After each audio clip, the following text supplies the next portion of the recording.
Hi friends, welcome to Azhagiya Illam. இப்போ நம்ம ஒரு டேஸ்டியான ஜவ்வரிசி வடை, சாபுதானா வடை எப்படி செய்ய போகிறோங்கிறத பார்க்க போகிறோம். வாங்க இப்போ பார்க்கலாம்.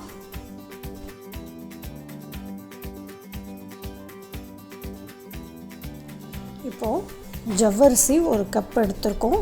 இதை ஒரு 2 மணி நேரம் தண்ணி ஊற்றி ஊற வச்சுக்கோங்க.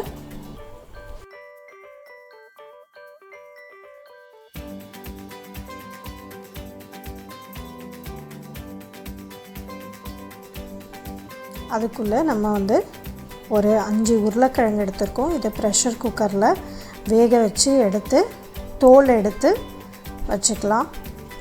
இப்போ உருளைக்கிழங்கு வேக வச்சுருக்கோம். ஊற வச்ச ஜவ்வரிசி இருக்குது, வறுத்த வேர்க்கடலை, கொஞ்சம் பெருங்காயம், உப்பு, மிளகாத்தூள், பச்சை மிளகாய் சின்ன சின்னதாக கட் பண்ணி வச்சுருக்கேன், கொத்தமல்லி கட் பண்ணி வச்சுருக்கோம்.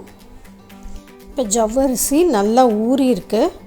இதை நம்ம நல்லா தண்ணி இல்லாமல் வடித்து எடுத்துக்கலாம் ட்ரையாக. இப்போ வறுத்த வேர்க்கடலையை மிக்ஸி ஜாரில் போட்டு கொரன்னு பொடிச்சு வச்சுருக்கோம். இப்போது தண்ணியெல்லாம் வடித்த ஜவ்வரிசியை ஒரு பாத்திரத்தில் கொட்டிக்கலாம். அப்புறமா நம்ம மிக்ஸியில் கொரன்னு அரைச்ச வேர்க்கடலையை தூளை அதில் போட்டுக்கோங்க. அப்போ 3/4 கப்பு போட்டிருக்கேன். அதை நல்லா பெசரி விட்டுக்கோங்க. கொஞ்சம் ஈரப்பதம் இருந்தால் கூட அதில் ஒட்டிடும். நல்லா பெசரி விட்டுட்டு இப்போ இதுக்கு தேவையான அளவு உப்பு சேர்த்துக்கோங்க.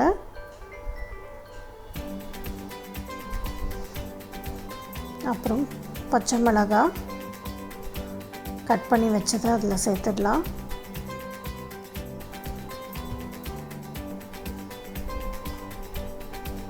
ஒரு 1/2 ஸ்பூன் மிளகாத்தூள் போட்டிருக்கேன், பச்சை மிளகாய் போட்டிருக்கோம் ஏற்கனவே. இப்போது நம்ம கட் பண்ணி வச்ச கொத்தமல்லி தழையை அதில் போட்டுருங்க.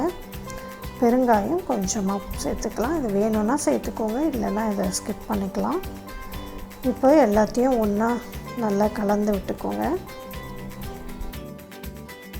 இப்போ நம்ம வேக வச்ச உருளைக்கிழங்கை நல்லா மசித்து அதில் போட்டுக்கலாம். எல்லா உருளைக்கிழங்கையும் நல்லா மசிச்சு போட்டுருங்க. எல்லாத்தையும் சேர்த்து நல்லா அந்த இது கலவையோடு கலந்து விடுங்க. உருளைக்கிழங்கெல்லாம் நல்லா பைண்ட் ஆகிற மாதிரி.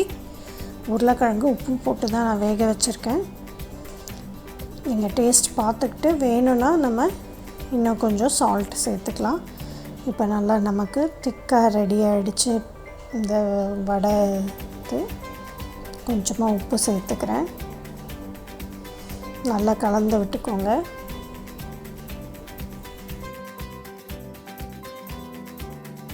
இப்போ நம்ம ஒரு பால்ஸ் மாதிரி பிடிச்சிக்கலாம்.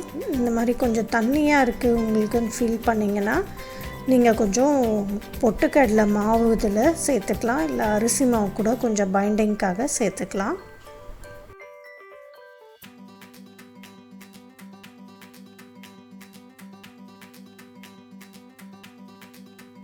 பால்ஸ்லாம் ரெடி ஆனதுக்கப்புறம் ஒரு பேனில் எண்ணெயை ஊற்றி நல்லா ஹீட் பண்ணிக்கோங்க.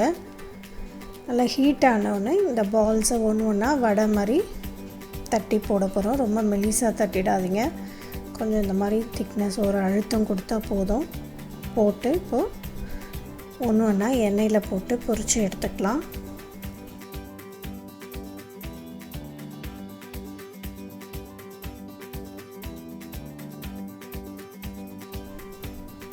இப்போ நடுவில் கொஞ்சம் திருப்பி விட்டுக்கலாம். நல்லா ப்ரௌனிஷாக வரணும், அது வரைக்கும் வெயிட் பண்ணலாம். கொஞ்சம் ஒரு முறை திருப்பி விட்டுட்டு நல்லா ப்ரௌன் ஆகினோடனே நம்ம ஆயிலிருந்து ரிமூவ் பண்ணிடலாம். இப்போ ரெடி ஆகிடுச்சு நம்மளுடைய சுவையான சாபுதானா வடை. செஞ்சு பாருங்கள், ரொம்ப டேஸ்டியாக இருக்கும். நன்றி.